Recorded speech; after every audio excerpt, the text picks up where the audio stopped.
శ్రీమాత్రే నమః. శ్రీ గురుభ్యో నమః.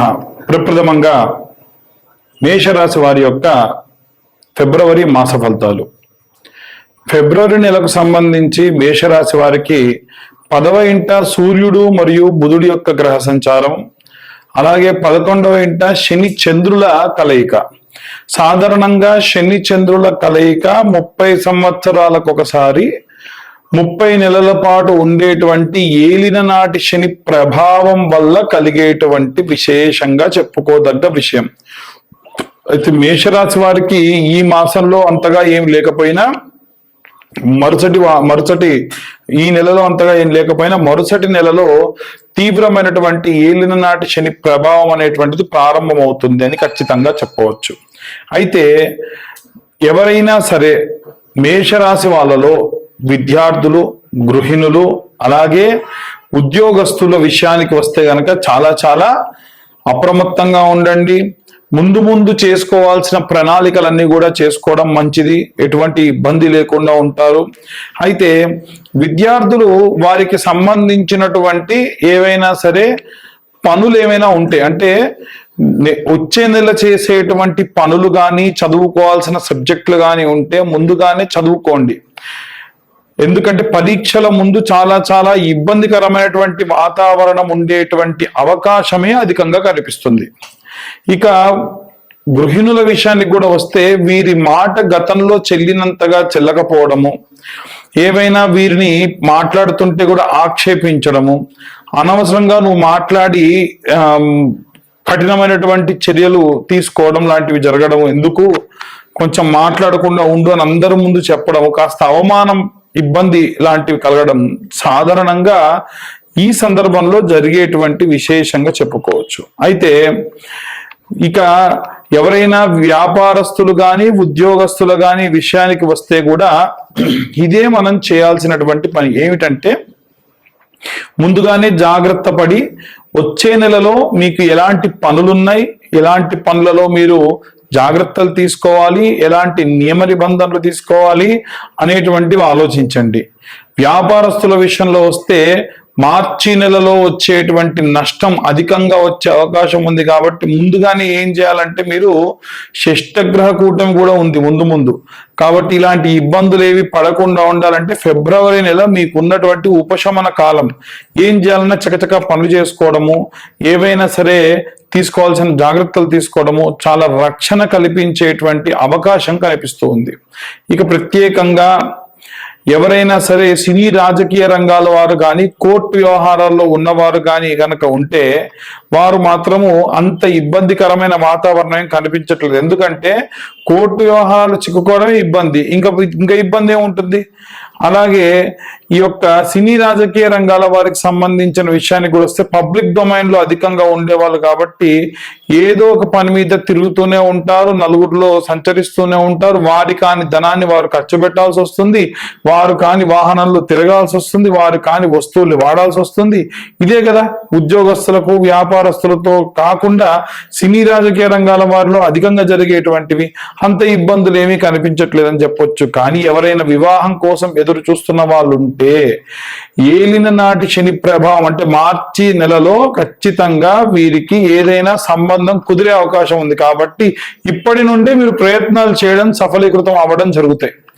ఎందుకంటే గతంలో ఉన్నటువంటి పుష్యమాసం అంతా కూడా పూర్తయిపోయి మాఘమాసము మంచి పనులకి, శుభకార్యాలకి ప్రతీతి. కాబట్టి వివాహం కోసం ఎదురు చూస్తున్న అమ్మాయిలకు కానీ అబ్బాయిలకు కానీ బాధ్యతలు పెంచే కాలం కాబట్టి ఖచ్చితంగా వివాహానికి సంబంధించి అనుకూల పరిస్థితులే అధికంగా కనిపిస్తూ ఉన్నాయి. ఇక ఎవరైనా సరే అన్ని వర్గాల వారికి సంబంధించి ఫిబ్రవరి నెలలో మనం ఎలాంటి నియమ నిబంధనలు తీసుకోవాలి, ఎలాంటి రెమెడీస్ పాటించాలి, ఎలాంటి జాగ్రత్తలు తీసుకోవాలి, షష్టగ్రహ కూటం వస్తుంది, ఏలినాటి శని ప్రభావం వస్తుంది, వీటన్నిటిని ఎలా అధిగమించాలి, ఈ ఎక్స్ట్రా వచ్చేటువంటి బాధ్యతల్ని తీసుకోవడానికి ఎలా సిద్ధంగా ఉండాలి, ఎలాంటి మంత్రపఠనం చేయాలి, ఎలాంటి దైవదర్శనం చేయాలో ఇప్పుడు మనం తెలుసుకుందాం. శ్రీమాత్రే నమః. అన్ని రాసుల వారికి కూడా, ముఖ్యంగా ఈ ఒక్క రాశికని కాకుండా అన్ని రాసుల వారికి కూడా ప్రత్యేకంగా ఈ మాసంలో తీసుకోవాల్సినటువంటి రెమెడీస్ ఏమిటి అంటే విద్యార్థులు, గృహిణులు, అలాగే వ్యాపారస్తులు, అలాగే ఉద్యోగస్తులు వీరందరికీ సంబంధించి ప్రత్యేకంగా మనం చెప్పుకోదగ్గటువంటి రెమెడీస్ కొన్ని ఉన్నాయి. ముఖ్యంగా ఏమిటంటే ఎవరైనా సరే విద్యార్థుల విషయంలో వస్తే గనక విద్యార్థులు దక్షిణామూర్తికి సంబంధించి మేధా దక్షిణామూర్తి స్తోత్రం అని ఉంటుంది. ఆ మేధా దక్షిణామూర్తి స్తోత్రం చదువుకోవడం మంచిది. గృహిణులంతా కూడా వీలైనంత వరకు కూడా సంక్రాంతి సమయంలో మీరు ఎప్పుడైతే పొంగలి వండుతారు కదా, ఆ సమయంలో ఎలా అయితే మీరు నైవేద్యం వండి నివేదన చేస్తారో అలా ప్రతి వారము శుక్రవారం నాడు, వారంలో శుక్రవారం నాడు అమ్మవారికి పొంగలి అంటే తీపి పొంగలి నైవేద్యంగా పెట్టండి, చాలా మంచిది.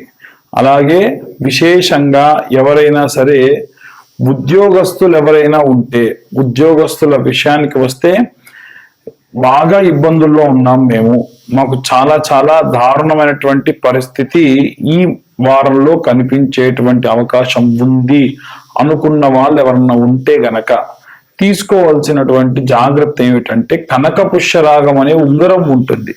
ఈ కనకపుష్యరాగం ఉంగరము మనకి 1200 రూపాయలు ఒక క్యారెట్ చొప్పున ప్రారంభమయ్యి 5000 వరకు కూడా ఉంటుంది. 1200 రూపాయల క్యారెట్ అనేటువంటిది సరిపోతుంది.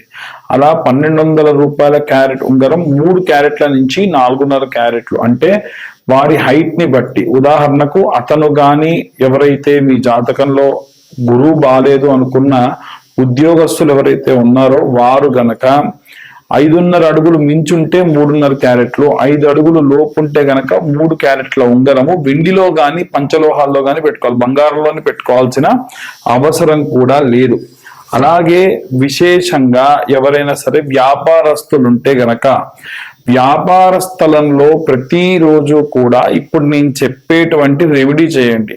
చాలా మంది వ్యాపారస్తులకు మనం ఎప్పుడు చెప్పేది ఏంటంటే శుక్రవారం నాడు చేయమంటాం కదా, అలా కాకుండా గురువారం నాడు ఇప్పుడు నేను చెప్పే రెమెడీ చేయండి. మామూలుగా మనకు బయట ధూప్ కప్స్ దొరుకుతాయి, అవి తెచ్చి వెలిగించుకొని ఉత్తరం వైపు తిరిగి తెల్ల ఆవాలు ఉంటాయి కదా, తెల్ల ఆవాలు అలాగే సాంబ్రాణి 2 కలుపుకోండి. కొంతమంది పొడి చేస్తారు, తెల్ల ఆవాలు పొడి చేసి ఈ యొక్క సాంబ్రాణిలో కలుపుతారు, అలా కూడా చేసుకోవచ్చు. కానీ తెల్ల ఆవాలు అలా వేయడమే చాలా మంచిది. అలా తీసుకొని ఇలా నుదురు దగ్గర పెట్టుకొని ఓం క్లీం కృష్ణాయ నమః. చాలా మంది కృష్ణ అంటే కృష్ణ పరమాత్మ పేరు కదా, కృష్ణ అన్నదానికి అర్థం ఏమిటి అని అంటే ఒక్క కృష్ణ పరమాత్మ అనే కాదు, కష్టములన్నీ కడతీర్చేవాడు, కష్టములన్నీ కడతీర్చేటువంటి సమయము అని అర్థం. కాబట్టి ఓం క్లీం కృష్ణాయ నమః అని ఆ యొక్క ఆవాలు అలాగే సాంబ్రాణి నుదురు దగ్గర పెట్టుకొని 5 సార్లు వేయాలి.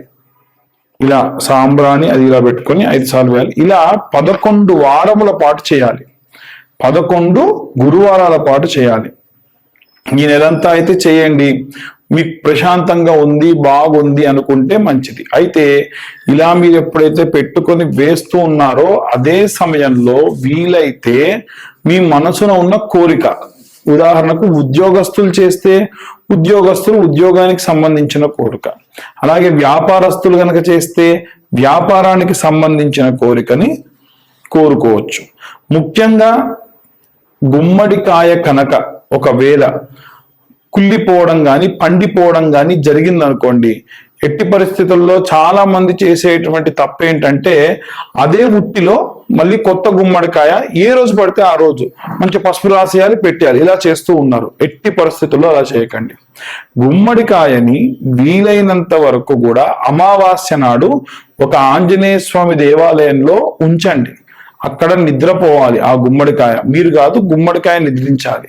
అలా నిద్రించినటువంటి ఆ గుమ్మడికాయని మరుసటి రోజు అమావాస్య మరుసటి రోజు శుభ్రంగా పసుపు రాసి 11 సార్లు కుంకుమ బొట్లు పెడుతూ కూష్మాండాయై నమః సకల నరఘోష నరపీడిత నివారికాయై నమః కూష్మాండాయై నమః. నేను చెప్పేది అలాగే చెప్పుకుంటూ ఓం నమో కూష్మాండాయై నమః నరఘోష నరపీడిత నివారికాయే నమః అనుకుంటూ ఒక్కొక్క బొట్టు పెట్టాలి. చాలా మంది కుంకుమ తీసుకొని అన్నిటికి పెడుతూ ఉంటారు. అలా చేయదు, ఒక్కొక్కసారి కుంకుమ తీసుకోవాలి, పెట్టాలి.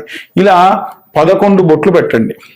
పెట్టిన తర్వాతకి పాత ఉట్టి పారేయండి. ఎందుకంటే ఆ ఉట్టికి ఆల్రెడీ ఖరాబ్ అయిపోయిన గుమ్మడికాయ సంబంధితమైనటువంటి సొనంతా అంటుంటది.